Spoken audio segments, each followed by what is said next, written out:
makes great content and great storytelling is the relatability factor, and how can you relate to your audience. Presented by Sacramento Educational Cable Consortium. You're listening to Lights, Camera, Learn. All right, welcome to another episode of Lights, Camera, Learn. We have with our guest today Elyjah Wilbur. He's the communications specialist with San Juan Unified School District right here in Sacramento. Elyjah, welcome. Thank you for having me. I'm really excited to be here. Absolutely. So you've got a pretty interesting career start that had nothing to do with education early on. So you were at Smosh, you were at BuzzFeed. Mm-hmm. Tell us a little bit about how you got into that, and then you're kind of going over then into the school district. Yeah, no, definitely a very interesting career path, a little unorthodox for a lot of people. So I started off going to film school. I went to the Art Institute of California in Sacramento. There's like maybe 2 left in the world now, so probably people haven't heard of it. But I graduated 2011, 2012, and then from there it was like, okay, what next? And I did have an internship with Smosh through school, and then that turned into a paid part-time gig. So I was doing that and enjoyed it, loved working. And tell people a little bit about what Smosh is, because some may not be familiar with that. Yeah. So for those who don't know what Smosh is, it is a YouTube channel, comedy YouTube channel. Now they're huge. They're in LA. They've been they do a lot of like sketch comedy type content. But back then it was a smaller operation. Very small crew. It was just Ian and Anthony running the whole thing, and they were Sacramento locals.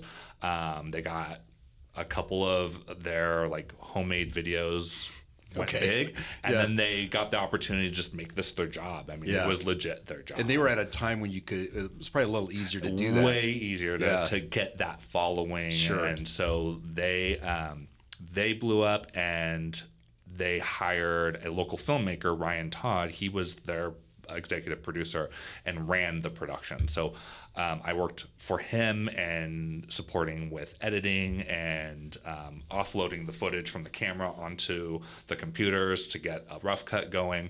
So I did that for a couple years. Really enjoyed it. It was a lot of fun. But then it was like, okay, well, I need to make more money and make a career out of this. So ended up going to LA for a little while, came back, went back again, and worked for BuzzFeed. Okay. And so I was there for a short stint, but I was a video producer, so it was pretty intense environment, because the expectation is you're making 2 videos a week. Okay. And you're just doing, you're trying to follow viral trends. You're trying to figure out what are people relating to. And for those who are familiar with BuzzFeed, they do a lot of like the list articles, listicles, and that was their big thing at the time. Now they've gotten more into like serious journalism, but back then it was very much like you might know these 10 things if you were an 80s kid or whatever. And so what I learned from that was relatability. Okay. What makes that's a good thing. Great content and great storytelling is the relatability factor, and how can you relate to your audience. They nailed that with their headlines. As soon as you look at their headline, you're like, I can relate to this. I was an 80s kid, or I can relate to this because I liked Power Rangers, right? And then you're like, you get sucked in and you're really reading the whole thing, and then you're sharing it because you're like, oh, hey, I knew someone who else, who also had those interests or whatever. So that's where I really learned like what makes something viral. Eventually left there, came back home to Sacramento because that's where I'm from, and then worked for the Better Business Bureau for a very short stint. Okay. That's quite a different environment. And so that goes to kind of the point that we were talking about earlier off mic. But back then, you didn't have a lot of video and media opportunities here in Sacramento. So it was very far and few in between. But a lot of the nonprofits and government agencies were starting to like realize like we need video. Like this is something that we need more of. So Better Business Bureau was kind of trying to get ahead of the game at the time. So they wanted a video producer. I went over there, found myself doing more general communications than video, and I don't think they knew fully what they wanted at the time. They just knew they needed somebody who could shoot a video. Yeah, right. But it was just kind of disjointed. So left, and then the city of Roseville was hiring, and this is the prime example of like make a great impression and then follow up. So I had actually applied for the city of Roseville years before. Really? When I first graduated. Yeah. And I just didn't have the experience that they wanted, but they really liked me, and I made a good impression, and it, I made it far into the process, and then they said, there's just someone with more experience, but we really liked you. Like if this job ever comes open again, please apply for it. So I was like, okay, whatever. Years later, the job opened back up. I was like, okay, let's give it a shot. Were the same decision makers there? Same decision makers, everything. Okay. It was, right. and it was like maybe 2 years. So the person who got the job, she ended up leaving for a full-time position. Okay. So this was a part-time role. So I said, okay, I'll do it again. Same guy who interviewed me last time, he gave me a call. He's like, do you remember me? I'd love to interview you. And so I got right through and got the job. Yeah. So it's just one of those examples I like to share, especially with students, of like, always make the best impression, and you never know what's going to come of it. You really don't, especially in the communication business, because in a city like Sacramento, even as large as it is, it's pretty tight knit community from a communication standpoint. So that's really good advice. Yeah, it is. It's and so I did that, and I was there for 6 years. The part-time role became a full-time role. They saw the value in it. It was something that I did a little bit of. I did a little bit of everything for them. I was a broadcast technician for all of the city council and planning commission meetings. Yeah. So live switching, running the PowerPoints, running the cameras, all of that. And then I did video productions. So anything for social media, promotions, PR stuff, kind of the whole gamut. Got to the point where our content needs kept growing, so we were able to get some part-time assistants to support me. So I got to supervise interns and part-time positions. That's great. Yeah. So it was a great experience there, but it just got to the point where like there was not much growth and development opportunity. So then I had applied for the city of Citrus Heights, and they had a communications officer role.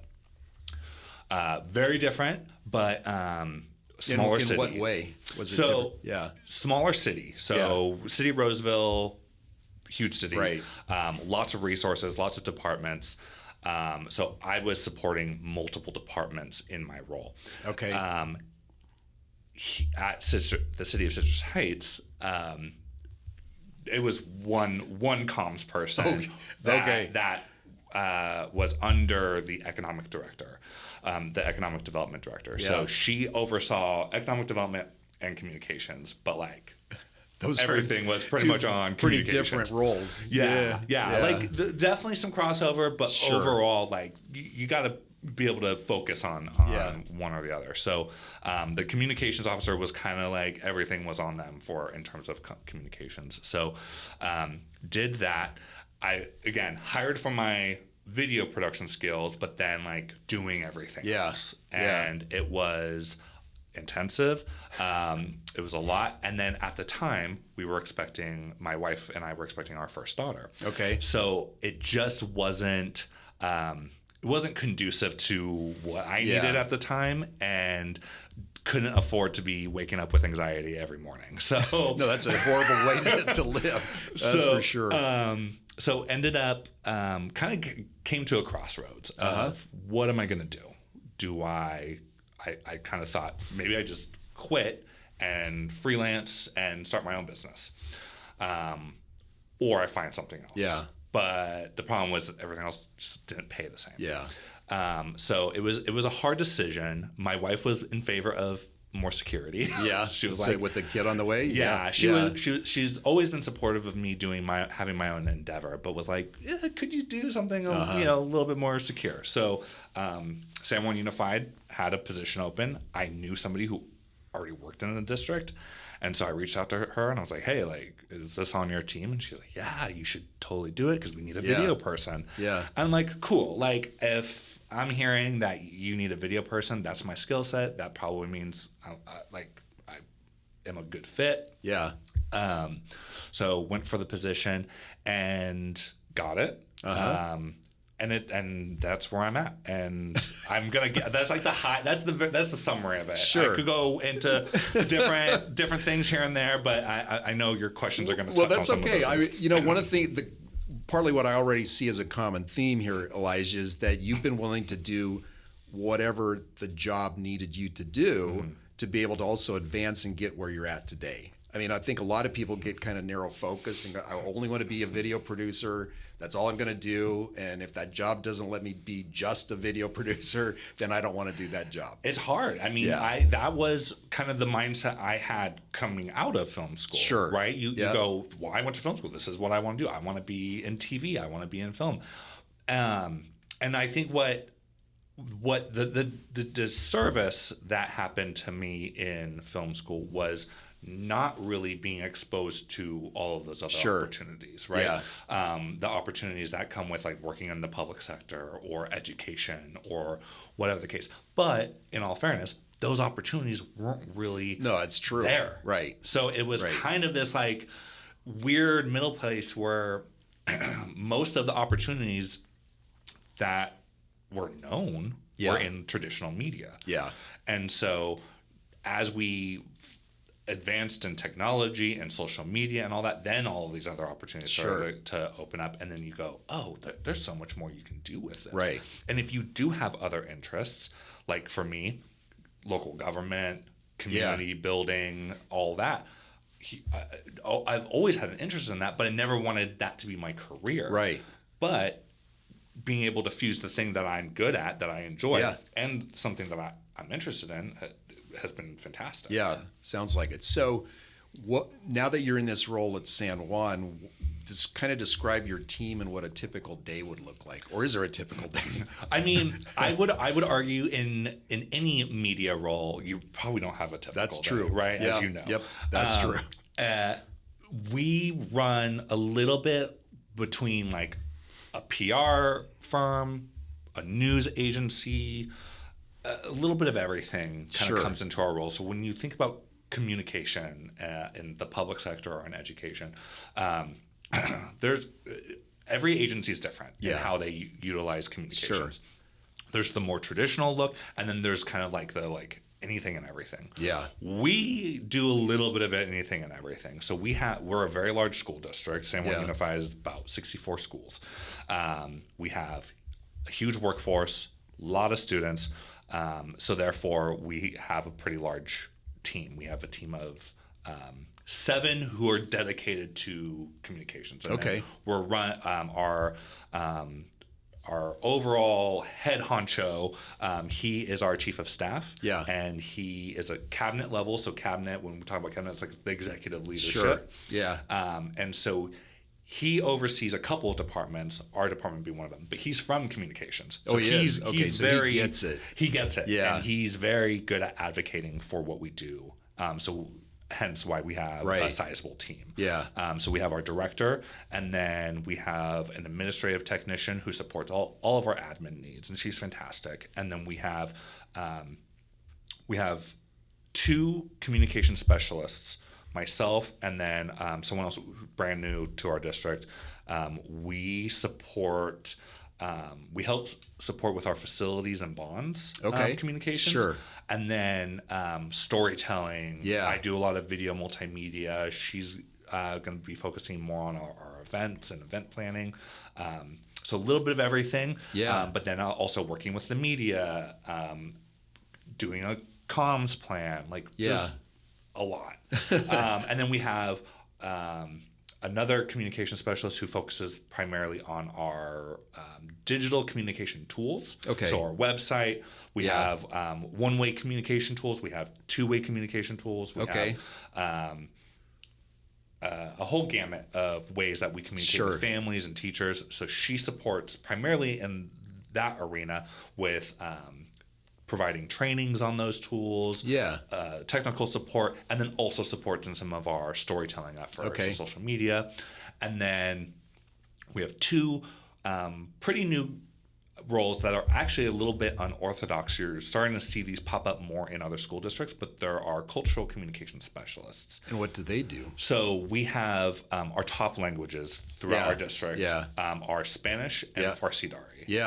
So we have a huge influx of obviously Spanish-speaking families, but then we also are, over the years, been getting more newcomers from Afghanistan and who speak. That's what I understand. Persian. That in Urdu seems to be another one. Right. Yeah. Right. So people from India, Pakistan, I think. Yeah. Yeah. So with those two being our top languages, our district had the forethought of like, let's invest in making sure that we can communicate. That's pretty incredible. With those families.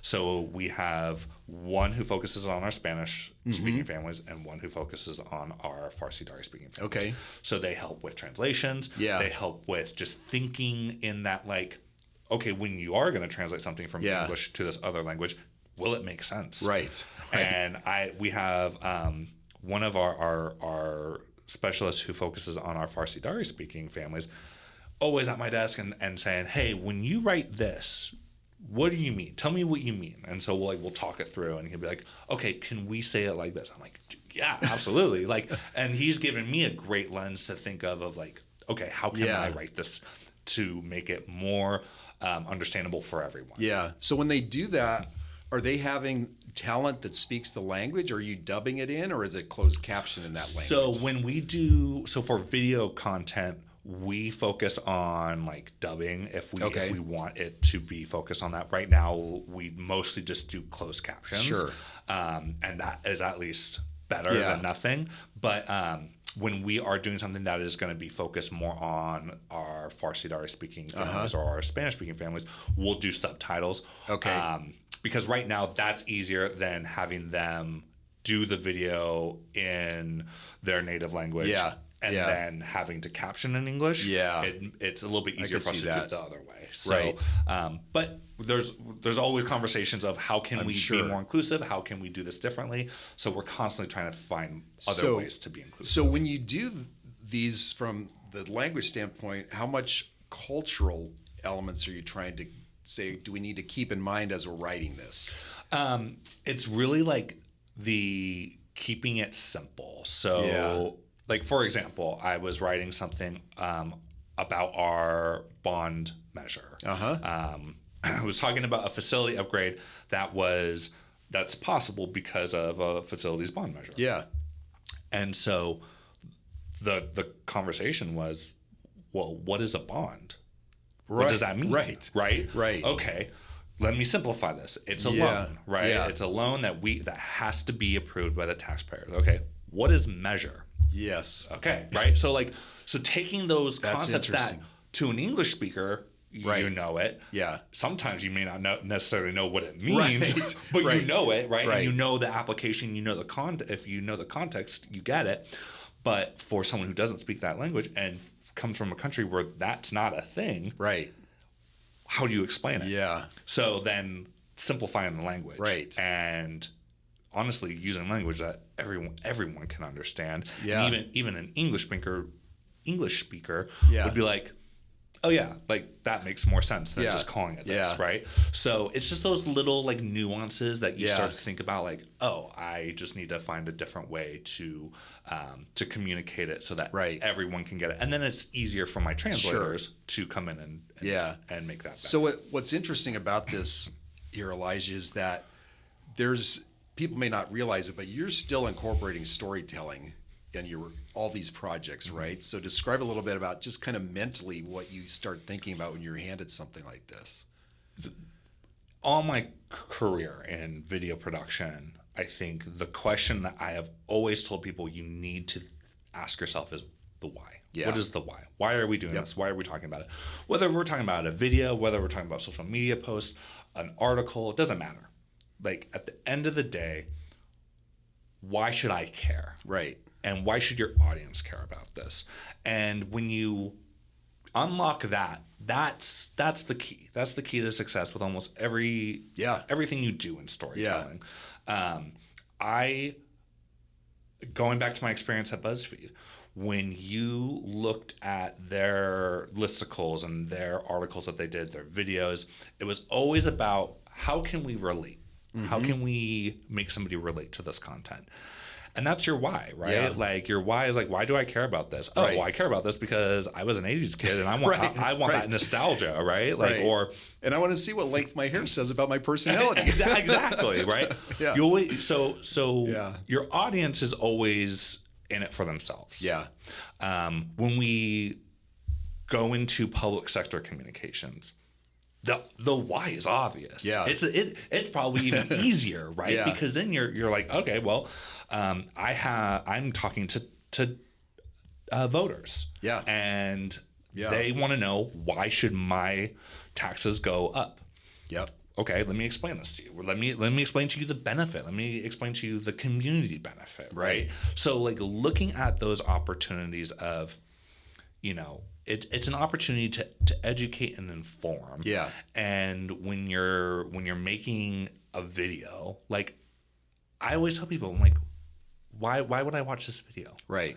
And if it's just like, oh, we're just doing a trend, right? Like, okay, cool. Like you might get some good views from that. Right. But what are we trying to get out of that? What's the reason and how is this supporting? Intent is really what it is. Like you said, the why, the intent. We just did a production training this weekend with a couple of teachers who really wanted the hands-on, and we're trying to do more of that. And that's a big thing we try to get across to them and so that they can go back to their kid and say, what's your intent?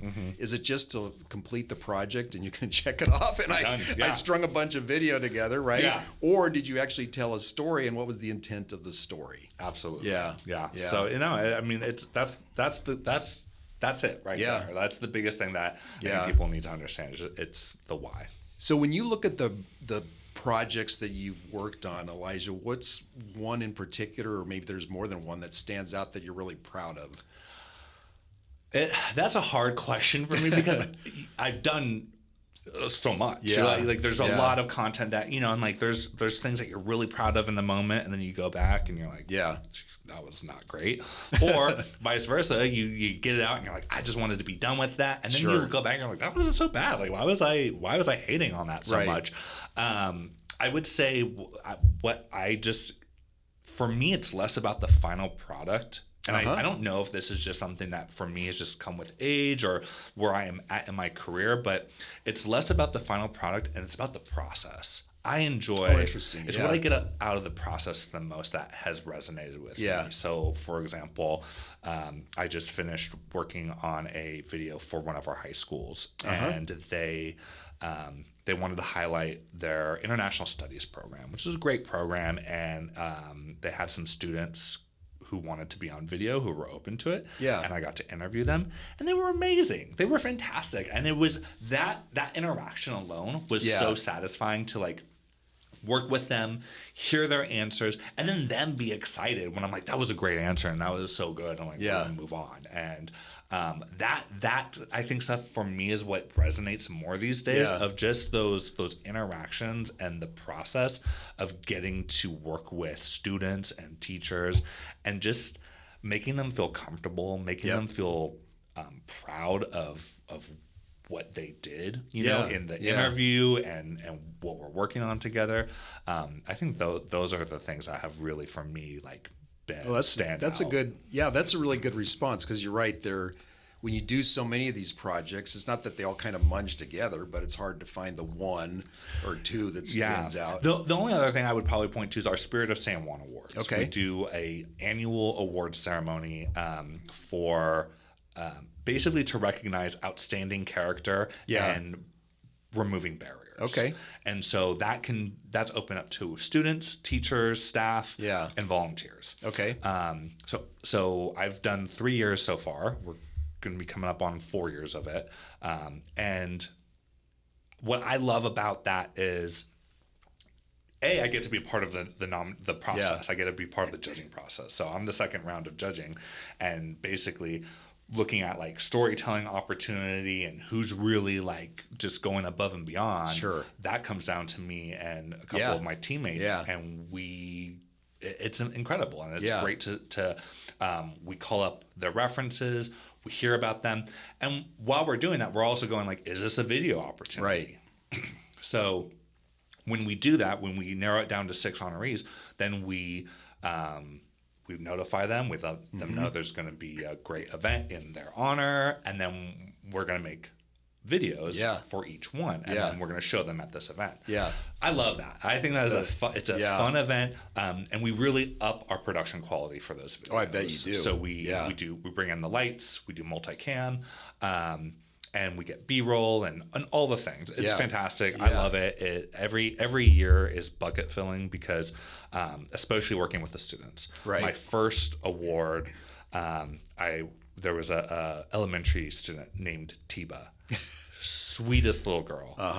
So cool. So just wanted more equity in her school and wanted more inclusion and more opportunities for her students, for her fellow students. And I looked at her and I said, I hope my daughter grows up to be like you.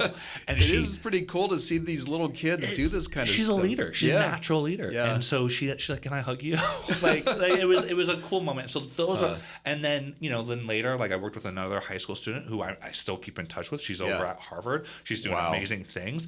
And I need her help with a letter of support for our superintendent for an award. So, getting to make those connections that I probably otherwise wouldn't have been able to make. No, you wouldn't. That's true. It's fantastic. Yeah. And so, going back to that like idea of like, it's the connections, the process that for me is just, that's where I'm at in my career. So take the flip of that. What's a project that was just like really tough?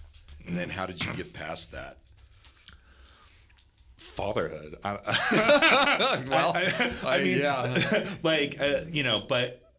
But that, I think that is kind of, again, like, talking about like where you're at in your career and in your life. Yeah. I think what's been toughest for me is that navigating career and then family. Yeah. And because before, and especially if you're a media guy, you're all in your career. You want everything you do to be amazing and fantastic, and you dive into it. You invest in your own personal gear. You have a personal laptop. You're constantly thinking through that media lens. Yep. And it's hard to not call yourself a workaholic. Yeah. Right. Like when you're doing this kind of work, you just can't help it. So then like enter fatherhood and being a parent, and so then kind of having to like separate yourself a little bit. I think that's probably the hardest part. Is just trying to like navigate that. In terms of actual projects, it's anything that I have a hard time finding the why. Yeah. If I can't find the why, going back to that, right? Yeah. Like if I can't find the why, then we need to have a conversation of like what are we doing and why are we doing it? Don't make a video just to make a video. Yeah. Don't do a piece of content just to do it. Yeah. You need to kind of have an understanding. One department we were supporting, they wanted a video, and the conversation kept going back to like, what are people supposed to do after the video? Yeah. What's the call to action or what? Yeah. And so I kept bringing it back to that because I'm like, you need a website. Yeah. If you don't have a website that has all these resources, because you can't have a 10-minute video that's explaining every single resource. No. What you can do is you can kind of like highlight these things, and then at the very end, point them to where they can find all these resources. Sure. And so, so things like that end up, they end up going a different direction, and that's okay, right? Like, it's not a failure if you start on a project and partway through you go, you know what you needed wasn't a video. Yeah. You need a website, right. Or you need an app, or you need whatever. So to me, like, while that may be kind of like incomplete, it's still a success because they found what they need. Right. And so those are probably the biggest challenges. I could see that. Yeah. I mean, there's one thing that I think happens no matter whether you're in the public sector or work with corporations is the need to balance how you want to be creative and what the expectation is from whoever the client is, whether it's internal or external. So how do you do that? I mean, it's become easier for me. Yeah. Doing this for a few years. I was at the city of Roseville for 6 years. Yeah. And so, I mean, I say this jokingly, but if you ever want the creativity sucked out of you, work in government communication or government, as a creative for a long time. And I say that jokingly because you can be creative. There's still the opportunity. Yeah. It's what you bring to it, and it's what you make of it. Yeah. Are you going to be doing like some massive narratives that are like award-winning every time you're working in government? Right. No, absolutely not. Yeah. But there's always opportunity. I think of one time I had a buddy, he was working in our utilities. Okay. So this was when I was at the city of Roseville. He worked in our environmental utilities. Yeah. It was Fix a Leak Week. Okay. Fix a leak week. Like, okay. All right. Like Okay. it's something they do every year. And, it's about like making sure that you're checking your faucets and, fixing any leaks to save on water or whatever. Right. Like there's a good message behind it. But like, okay, it's boring. But him and their intern came over to me and they were like, hey, like we want to do a video, and we're like, pitch, like how can we make it creative? And so like they kind of like wanted to do this like horror aspect to it. Okay. And they wanted the original idea was like, oh, we're gonna have someone dressed as a water drip. And I was like, yeah, like that, like that's goofy and funny, but I'm like, what if we leave the monster, the drip to the imagination, and it's just a sound effect. I'm like, think about horror movies. Think about it's horror. the sound that happens before the big jump before or the something. thing, right? So like, I was like, let's make this horror style and let's play into it, but let's not like add something visually goofy. Let's just play on the idea that this like very goofy thing is scary. Yeah. And so. So we wrote a script and we shot it at my buddy's house, and he was the main character, and I did horror lighting and we did visual effects and used music and all this stuff, and they ended up getting an award for it. So it was awesome, and it was one of those things where like you're not always gonna have, not every project that comes to your table is gonna be super creative, but there's always gonna be the opportunity to like you get what you give. I know I'm not making this saying up, but I always used to tell folks that I've managed in production, constraint forces creativity, right? Yes. And so somebody might be constraining you by like this idea, or you might be constrained by resources or the camera or the event or something, and you have to figure it out. Sometimes I have a hard time coming up with a concept or a project if I don't know what the constraints are at first. Yeah. Like I always ask, I'm like, what are my constraints? What am I working with? What am I not working with? I need all of it first before I can tell you what it is I'm thinking. That's really good. Because otherwise, like you're just throwing stuff at the wall, and then you're like, oh well, actually, it turns out you only have like a $10 budget. Well, okay, that takes out the cruise ship that I wanted to shoot on. So there's you need to kind of think about what it is you're working with and make the best of it. Absolutely. And that's it. Yeah, absolutely. There's also this idea, I think, sometimes, Elijah, that people use creativity just for the sake of being creative. And the example I've always given people is if you watch a commercial and you love it, but you don't know who it is, what the brand is, it didn't work. Didn't work. It did not work. No, you gotta know. Right. What am I supposed to do after this? Yeah, absolutely. Right. So talk to me a little bit about some of the awards that you've done and work that you've won awards for, and what went into that. I think there was one that was the award superintendent messaging, right? Yeah. So we do a monthly. Well, it started off as a monthly superintendent message when I started. That was kind of the main thing that our chief of staff and new superintendent wanted to do was like a monthly message to get people to know who she was, who the new soup was. She was known in the district, but still wanted to get her face out there and have people get to know who she was and humanize the role. Yeah. Right? Yeah. Like a lot of people don't know who or what the superintendent is most or people does. and most parents never meet that person. No. And so it feels like an untouchable thing. Yeah. So we wanted this message to kind of go out to families, to students, and to staff.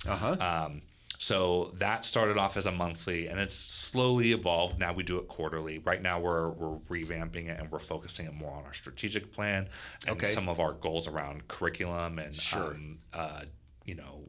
instruction. And that, I think what really made that content award worthy was just the fact that like a lot of districts struggle in getting the buy-in from their leaders to do a monthly message and to get their superintendent out there. And it's important. Do you think that's reluctance on the superintendent's part to do it, or for somebody to even ask? I think it's a little bit of both. Yeah. I also think it's just a not pitching it in a way that makes it makes sense. Yeah. You have to, the goal of it is we want your face out there. We want people to know who you are. Like what the message is, like that's secondary. Right. The primary thing is like let's get you out there. Yeah. What was really nice about our messages is that we went to schools. We made sure that we were getting her out at the schools. So she was able to mix in this messaging with getting out there, seeing the principals, seeing the teachers, and being present. And that's huge. That's important. If you were to just take the school piece out of it and just make it about leadership, I'm big on thought leadership and just getting your CEOs or your top leadership out there, get their face out there, let people know who they are, because that creates trust, that creates transparency, and that's honestly what we're trying to do with this, right? Creating the trust, creating the transparency, and just like showing our superintendent as a leader that she knows what she's doing. Right. And that she's well liked and she's loved, and that she can interact with the students and the kids and the teachers and the families. So so that was the main purpose, and I think that really resonated. We as a result of those awards, we also got to at some of the conferences, we got to sit at a table like this, and you get like people kind of rotate through. You get like 12, 15 people at your table, and you do 3 rounds. Okay. Of just presenting on something. So we presented on the soup message. And so what I kind of got from that experience is that people just, they want ideas. They want to know, what should we talk about? What should how should we do it? What should the cadence be? Should we do it a video? Should it be a written message? We did both. We did a written message and a video. Now we're moving it differently, which is kind of exciting and fun, is that we're just focusing on a written message to staff. Oh, interesting. And then we're doing a video for everybody. Okay. So the video will be a little bit more like kind of like taking the main topic and just exploring that in a general way, whereas the written message is taking this topic and applying it to our staff, and why does this matter to you, and how is your work kind of informing this, whereas the video is just see it in action. We're working on the first one right now for October, and it's focused on checking for understanding. Okay. I didn't know what that was until I became a school communicator. But the idea is that when you're teaching math, for instance, you want to make sure that your students are getting it in the moment. You don't want to wait a week later and find out like, oh, they didn't do their homework. Yeah, because they didn't get it. Yeah. So it's in the moment, checking for understanding and making sure that they get this. And so there's lots of tools and tactics that teachers are using, and they're doing an incredible job making sure that their students are getting the concepts. Simple concept, simple thing, but like something that people don't realize is happening in our classroom. So getting to like go out to a couple classrooms, interview the teachers, gather B-roll, gather the visuals. It's fun. I love it. I think it's great. I'm sure there are other school districts that do this at different levels, but one of the things I've noticed, Elyjah, is that there's not a lot of sharing between school districts on this kind of thing. They kind of discover it on their own. I mean, we work obviously with the 12, 13 school districts in the county, and it's amazing to me that the teachers, even within their own school district, don't always know what the other media teachers are doing in the other schools or in the schools they feed into. Yeah. What do we need to do to kind of correct some of that? I think it is more communicating. Yeah. We were experiencing that, and we're talking about that we have this emphasis on curriculum right now. Yeah. We really want to make sure that we're highlighting what's happening in the classes. And so a part of that is more storytelling around Yeah. it. So we're talking about how can we show this in action. Yeah. And again, not just for that trust and transparency piece, but also to your point, we want our teachers to be looking at this. We want them to be like, oh, Yes. that's cool. I didn't know I could do Right. that. I'm going to steal that idea from Yeah. this teacher, right? Yeah. So it's doing more content that Yeah. we think that they need to see and hear about that can maybe hopefully also have a double purpose, right? And hit a couple of targets so Sure. that we're not necessarily, completely pigeonholing our content Yeah. to one audience. Yeah. We want to make sure we're hitting as many eyeballs as we can, but at the same Right. time, like, what are they getting out of it? So you're in a group called, it's CalSPAR, correct? CalSPRA. CalSPAR, right. Yeah. So what does that do? And does that help, maybe at least from a communication professional in schools, does it help correct some of that? And what does that group do, and what's your Yeah. role in it? So I am the regional chair Okay. for the California School Public Relations Association. There you go. Thank you. So it's the state chapter of the national. So we have the Okay. national one, which is all of the United States, and then there's different state chapters. Mm-hmm. California being one of them, CalSPRA being one of them. So and then we have regions. Okay. So Yeah. I'm the chair of our Capital Foothills region, Okay. which I have affectionately nicknamed the Cap Hills. There you go. And so my role with it is to support in like regional efforts. Okay. But overall, what CalSPRA and NSPRA, what their goal is to do is to support school communication professionals. Yeah.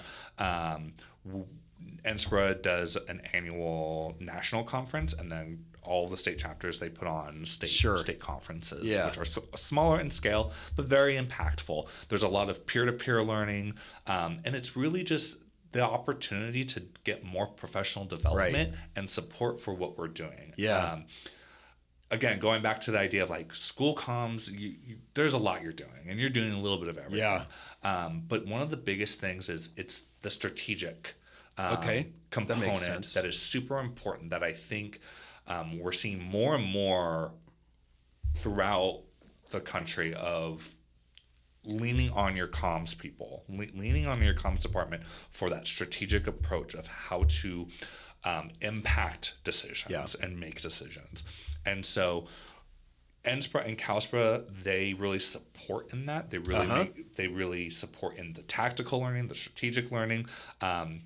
If you're familiar with the APR, it's the Accreditation in Public Relations.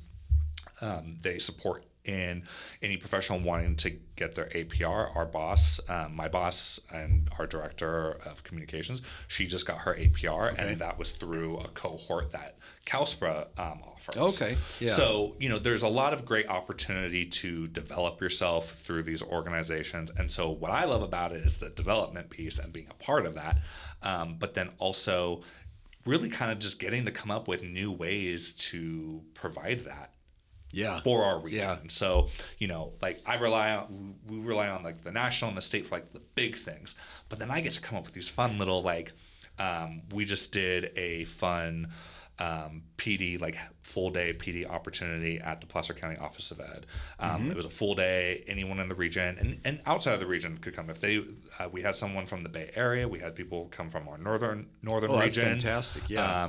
And so they came, and it was a full day. We provided lunch. We had a keynote speaker. We had a student panel, so we were able to pull kids out of school and come and talk on leadership. So we could talk about student voice. And then we had some breakout sessions, and I love that. It was a lot of fun to help plan that. I had I have an incredible assistant chair who really took the planning and ran with it. I was just like, hey, I have this idea, and she's like, let's make it happen. So really love doing that kind of stuff. And then I do a newsletter for it. And then looking for other opportunities to continue that professional development and that networking and just making those connections. Like, I'm a big connection person. If you've ever done the Clifton Strengths My number one strength is woo. That's great. Winning others over. Yeah. So I'm all about like, how can we connect? How can we bring people together? And Kalspra really does that for me, because it's a great way to make sure to make you not feel like you're in it alone. Yeah. Right. Yeah, like, I think that's important. Especially right now with the politics and the climate of the world. Working in education and then working in communications and education, which is just you're taking it all. Yeah. And everything's coming at you. There's a lot. And our office, we're right next to the superintendent's office. We're privy to things. There's just a lot that you kind of have to like take it in. Yeah. And I could see that. Mental health is a big thing that we Sure. talk about Yeah. when it comes to education and to communications. And so these networks just really help with that. Right. Making you realize like you've got a network, you've got people who are doing what you're doing, Yeah. get what you're doing, and are here to support you. Yeah. So when you look through this, I imagine that some of the things that these organizations are addressing are current trends. So are there any trends that you're finding kind of exciting for you? And I have to throw AI in there, right? And how you might be using that. AI, I think everybody was a little put off by the introduction of AI Sure. to just the general public, right? Like being able to just have this tool that you could just generate whatever you need. It's scary. Yeah. And I think there was this immediate thought of like, it's going to replace everyone. It's going to replace my Right. job. It's going to replace Right. creativity. And it could probably, but like only if you let it. Yeah. We use AI in a very like taking care of the monotony that comes with the work. Yeah. Knocking out that first draft that you're just like, I don't know where to start. Here's some prompts, have at it. And you get some prompts, and then now I'm going to edit this, and I'm going to tweak it and make it my own. Yeah. For videos, man, I use it pretty regularly in that I use it for my planning. Really? Okay. I say, this is the video I'm working on. Yeah. Here are the key messages. Here's the objectives. Here's everything that I gathered from who I'm working with. Right. And then put it together in like a cohesive plan for me. Yeah. And then I'll be like, okay, like, so it's that back and forth. And then you say, you can get great questions, Yeah. and you can then tweak that to make it more sense for what you're doing. You can get follow-ups from that. So I really use it for a lot of my planning, because that's the part that honestly, like, we don't have time to plan. Well, I don't think a lot of people like doing that elements. I mean, to your point, it allows you to get into the project faster. Exactly. Yeah. And when you are in communications, you got deadlines, you got to move fast. So being able to just knock out that pre-production process and still have a pre-production process, because that's the key. Pre-production often gets missed. Yes, Sometimes it does. People just go out and they just start shooting and they don't have a plan. Right. And I can't do that. Right. I need to have a plan. Because that helps me be efficient. I have a great laptop that I can work off of, and it moves pretty quickly, but I shoot in 4K. Yeah. Because that's important. And that's a lot of that's a lot of storage. That takes up a lot of space. That's heavy on your editing system. Yeah. I can't afford to have hours and hours and hours of video content that I'm sifting through. Right. I need to know that, like, okay, I know what shots I'm getting. Yep. I know what questions I'm asking. I pretty much know what I'm going to pull. So that I've literally knocked out videos in a day. Yeah, you can. If you know what you're doing and you have an outline, and again, like, am I going to make that outline by myself? No, probably not. Right. But if I have this tool that can help me knock that out real quick, and then I just have to go through and kind of make some tweaks. Yeah. Wow. That. So are you using, do you create shot list, or you storyboard, or what's your pre-production look like? I've never been one to really have a shot list or storyboards, because I also don't always know what I'm coming into. Okay. But with AI, like, give me some suggested shot lists. Yeah. Give me a suggested outline, and then I take that. I'm like, okay, like, I don't like that, but I could do this, and let me do this. Okay, cool. Like, and now I've got an idea of what visuals I can capture. Yeah. And obviously, in the moment, things are going to change, and you got to be flexible. Yeah. I don't know if you hear that a lot. You have to be because you don't know what's going to happen. The camera may not turn on, right? There's so many do you have a things. backup camera? Does Always your have a lights work? phone. Do you have right? Right. Yeah. You got to be flexible. And so I always tell people, like, if you're going to use AI, like, use it to do the things that you don't have time to do. Use it to do the monotonous thing. The creativity, it's still here. It's still here. Absolutely. It's still in the heart. It's still in the head. Right. But that AI doesn't take that away. Right.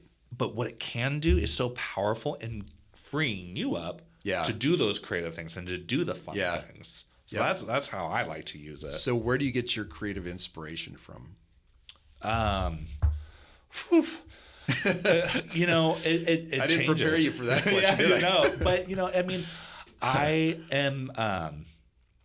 It's so interesting because I feel like that always changes, right? Depending on where you're at. But like, a lot of it just comes from being out in the community and talking to people. And hearing, what do we need to talk about? What are you not hearing? What are, like, feedback? I mean, and going back to just working in communications, data is so important. So the more data you can gather and the more your own research that you can do, talk to people. That's so important. And when I talk to people and I go, oh, like, for example, I was leaving a school site and this guy just randomly, like, starts talking to me, and I was kind of confused, and he thought I was someone else. But he was a retired teacher, and he was there because he actually volunteers with an organization. And so he was like telling me that he was picking up like old cables from the school for this organization. Okay. So we're talking, and then he's telling me more. He's telling me more what he does. He works for nonprofits, and I won't go into the details, but I just walked away so inspired by his story, and like hearing about what he's passionate about. He's a huge advocate. He's an advocate for students. He's an advocate for everybody. And he was just so passionate. And I was just like, I made sure I got his number so that I can maybe like think about, how can I tell this dude's story? He's a former teacher. Maybe it can be like an alumni or a you know, a past teacher's story, and what he's doing now and how his career has impacted him. That's fantastic. So for me, the inspiration just comes from like talking to people and those connections. Again, I'm a woo, so like I love being able to connect with people and just like, and I think that's another piece. Like, if you're a storyteller, if you're doing video content, you should like people. You should like to tell people's stories. I also think that if you don't maintain a healthy curiosity, you might as well not do this work. Absolutely. Right. I'm constantly learning. Constantly learning. And it's something that I wasn't expecting when I went into it, but I love learning new things, getting other perspectives, and just putting that out there for the world. It's amazing. So we've covered quite a bit, Elyjah. The last question I have is, what kind of advice would you give anybody, regardless of whether they're still students or adults that are trying to maybe think of a career change? What advice would you give them in terms of looking at the kind of career that you've had and getting into where you're at now? You know, never say never. Never discount anything. Like, be open, and keep your options open. Like, I wish I had thought more about community building when I was originally thinking about this career. Is that to say that I regret becoming a filmmaker and doing video? No. I love what I do, and I love having this skill set. But I wish I just had other things that I thought about, like, how can I apply this? How can I apply this video production talent and skill that I have? How can I apply it to community building? How can I apply it to education? How can I apply it to local government and helping people understand the community that's around them? I also would just encourage, build your networks, talk to people you wouldn't normally talk to, get out there. It's hard. Like, I can relate to the like desire to like hide behind the camera and be quiet, but there's also a piece of like getting out there and talking to people, network. You never know who you're going to meet and who you're going to connect with, and where your next opportunity is going to come from. I have supported with incredible nonprofits that way. I have built my identity as a leader that way. I've become a community leader in my own city. I am the president of my neighborhood association. And is that necessarily what I went to school for and, and all that? Right. No, but it does connect because I am telling stories. Yes. I'm telling, even in that capacity, I'm telling stories of our community, of our neighborhood, of our city. And is it through a lens? No, but could it be? Absolutely. I've definitely thought about that. Yeah. I've definitely thought about how can I make this a video? How can I incorporate more of that into this? So it's really those two things. Be open and connect with whoever you can, because you never know where that's going to lead. That's true. Is there anything we didn't cover that you want to address? You had a question in your original document about the community driven, how I have that in my LinkedIn. Yeah. So yes. What about the community driven aspect that you have in your profile? So I am big on branding. Yeah. And like when you're trying to get a job, your personal brand is important. Yeah. People look for that. And if you go onto somebody's LinkedIn and it just looks like an everyday LinkedIn page, you're like, well, okay, cool. Like they have all the things, they checked all the boxes, but like it's forgettable. Yeah. But when you have a personal brand attached to your content, to your portfolio, to your social media, and it stands out, that makes you more hireable. Absolutely. And so I've always been super big on that. And so for me, over the last 10 years working in government and public sector, I've really thought about like, what is my brand? What do I want my personal brand to be? And the thing that I kept coming back to is community, right? Yeah. Being community centered, and how to take the work that I'm doing and making it accessible for all and understandable for all, and like bringing community together, bringing people together. So that's the main reason for that. Of just I just love being able to kind of take this work and impact communities.